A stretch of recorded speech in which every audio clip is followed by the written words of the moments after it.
Shri comfort పేరు అనేది Shri comforts, అందరికీ కంఫర్ట్ ఇటు అని ఆయన ఉద్దేశం అనమాట. ఆయన పేరు పెట్టింది కూడా నేను అనుకోవడం ఆ ఉద్దేశంతో పెట్టారు. దాంతో ఆయన స్లోగన్ కూడా కూల్, కంఫర్ట్, కామ్.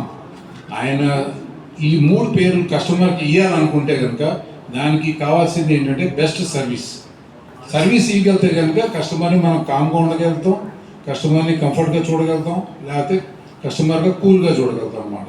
సో ఆ కస్టమర్ ఫోకస్ పెట్టుకొని ఆయన సర్వీస్ ఇవ్వడానికి ఆయన టీం ఎవరైతే ఉన్నారో దాదాపు 200 మెకానిక్స్ టెక్నీషియన్స్తో పాటు ఒక ఆర్మీ అన్నమాట, ఒక ఆర్మీ తయారు చేశారు ఆయన.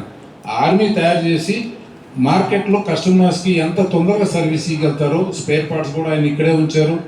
డైకీ నుంచి తీసుకున్న స్పేర్ పార్ట్స్ అన్నీ ఆయన దగ్గర ఉంటాయి.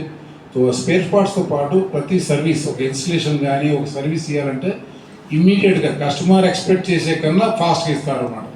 అంటే కస్టమర్ సాటిస్ఫాక్షన్ కాకుండా కస్టమర్ డిలైట్ అంటాం కదా, కస్టమర్ ఎక్స్పెక్టేషన్ కన్నా ఆయన చాలా ఫాస్ట్గా ఉంటారు.